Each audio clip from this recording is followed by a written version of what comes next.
Just a disclaimer that this video will be discussing sensitive topics that are not suitable for those under the age of 14 to listen to. Viewer discretion is advised. I'm not going back to making content regularly again, but I felt the growing need to say something about Roblox's increasingly pathetic state ever since what happened at the hatch. 2025, in my opinion, is by far the year Roblox was at its lowest. And I've been on this platform since 2012 as a toddler, even though I made my account in 2014. I've seen plenty of issues arise, but summer 2025 has to be the worst time to be an OG Roblox player. There's no time to waste with this one, so why don't we start with Roblox's front page? Oh boy, this is gonna make people mad. Spoilers, if you like Grow a Garden, Steal a Brain Rot, games made by Do Big and Big Games, or any of their clones, just leave a like and subscribe and skip to the next section of the video. Starting with predatory monetization leads us to the front page of Roblox's experiences. Yeah, these don't get to be called games anymore. To be fair, some Roblox games on the front page are still decent, but our gold and silver medals unfortunately go to Grow a Garden and Steal a Brain Rot.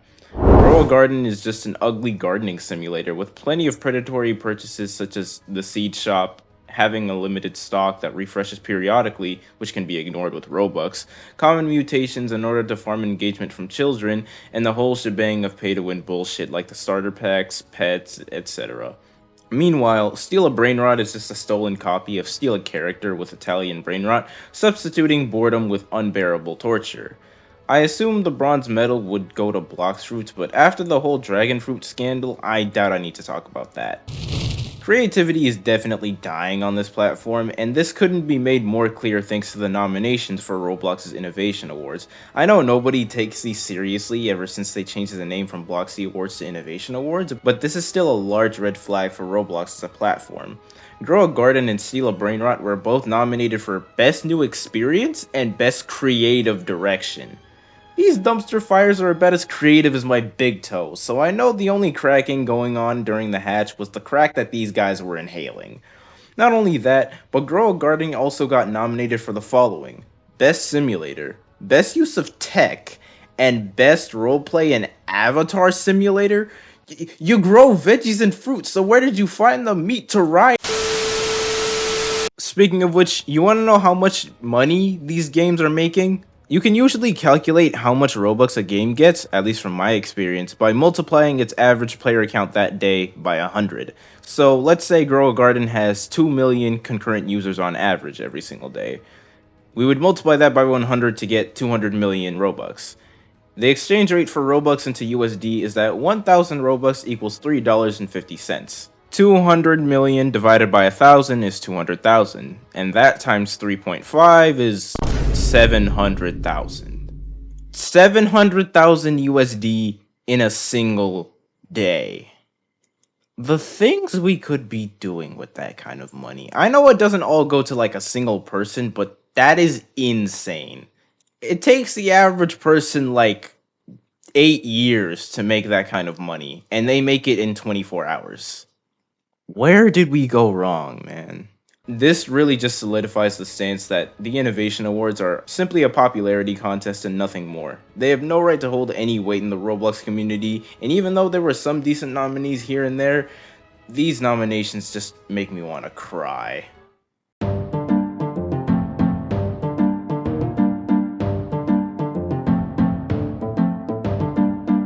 You might be thinking, okay, so RetroSwap is taking over the platform. That doesn't mean it's the end of the world, right? Oh boy, that is nothing compared to what I'm about to talk about next. For those of you who don't know, Roblox previously hosted annual egg hunt events between 2008 and 2020, where eggs were scattered across one or multiple games with players having to find them. Many of these eggs became limited items, with the oldest ones selling for fat stacks of Robux. Many players enjoyed these until 2018, with the 2020 Egg Hunt and its following rebrands like The Hunt and The Hatch receiving either mixed or largely negative feedback. The Hatch was by far the most hated rebrand of Roblox Egg Hunts for several reasons. First off, the structure of the event itself turned people away. Instead of several eggs and a few games, Roblox planned to have 1,000 games participating in this event. This turned both players and developers away, as not only did players see this as a giant waste of time, but developers saw no benefit in participating when a player would just join their game, look for an egg, and leave immediately. The fact that they ended up with barely over 400 games when the event launched, and had a like ratio below 25% speaks volumes to back this up. However, this is not in any way the only reason people hated this event. Across Twitter and YouTube, word got around that a developer by the name of The Official Teddy was not only invited to Roblox's 2025 developer conference, but was also invited to participate in the hatch. The reason people were so upset by this was because of the games Teddy develops. For those of you who don't know about Teddy, he creates soft condo games. Condo games are Roblox games that include suggestive imagery, animations, and models of house furniture to simulate sexual activity and erotic roleplay. Soft condos don't outright have NSFW images and animations like other condos, but include other animations like hugs and push-ups to facilitate the same behavior. TLDR, condo games are either sex or online dating games, and therefore shouldn't be allowed on Roblox as they're not safe for minors, which make up the majority of Roblox's player count. Plenty of players and developers immediately boycotted the hatch on Twitter because of Teddy's invitation. No, I'm not calling it X. This includes big games like the Untitled Tag game, Doors, and Pressure. Roblox did rescind Teddy's invitation shortly after they realized this mistake, but decided to wait several weeks before taking action on his accounts and groups. YouTubers like Green Lego Cats, Creekcraft, Schlep, and even Ruben Sim called this out, fueling more hate towards the event and Roblox's apathy.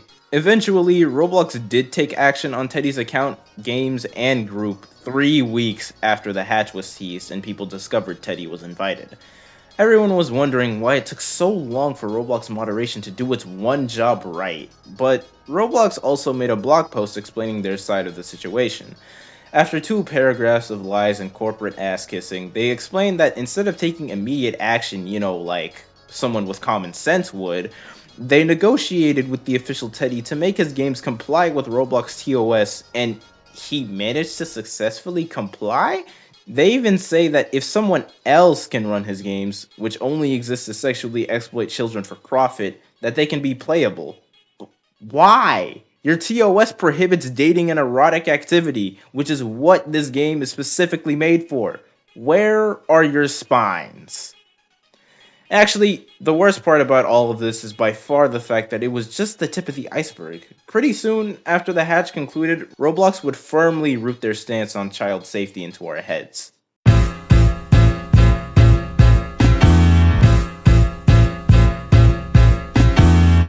Dear God, where do I even begin? There's really no easy way to talk about this, is there? Remember how I pointed out that Roblox's TOS doesn't allow online dating? Hell, if you were an OG Team PC fan, you probably saw the movie trilogy they made about it. Back to the topic at hand, Roblox's CEO David Baszucki, announced at RDC 2025 that he wants the platform to support online dating. Somebody call 911, cause this man must be investigated. Well, it's no wonder the official Teddy managed to slither his way into the hatch. It was intentional. That was all according to plan. They were just testing the waters. This guy looked at Meep City, the game famous for that party feature being used for erotic shit, and decided, yeah, Roblox should look like this. This is just pure nightmare fuel at this point. I deadass wrote half of this script at midnight because this shit bothered me that much. I wouldn't be surprised if Baszucki was even in a certain man's files. Alright, I'll calm down. This is still purely theoretical, but it is far too late to be pulling the innocent till proven guilty card whenever Roblox has repeatedly shown us that they do not care about the platform's safety. You might be saying that they haven't actually taken any action to push this out yet, but they definitely have. They just allowed UGC animations, meaning that anyone can get those hugging or push-up animations as an emote to use in any game containing houses and furniture, actively contributing to condo games, erotic roleplay, and of course, online dating. It's all on purpose. The shitty moderation, the nonsensical justifications, and the corporate fluff that's only there to distract you. It's all by design, and if you speak out against it, then you get punished. Don't believe me? Go check what happened to Ruben Sim and what happened to Schlep literally a couple days ago. Then come back to me. If Roblox keeps moving like this, the platform is just going to devolve into a giant hosting site for Diddy parties. I know that at the end of the day, it's all just Roblox and that we all have bigger issues to worry about in our lives, but seeing something that's been a part of your childhood since you were 5 years old fall apart to the point where you want your youngest siblings to avoid it is extremely disheartening. There's still plenty to enjoy on Roblox, but right now the good is being dwarfed by the bad, and the future seems to be just as bleak. I've had many fond memories of my time on this platform, but every day passes with those feeling more like old relics. The Roblox I knew was gone, and I'm not sure it can come back. Thank you for watching. Make sure to leave a like, subscribe, and I'll see you next time. Peace.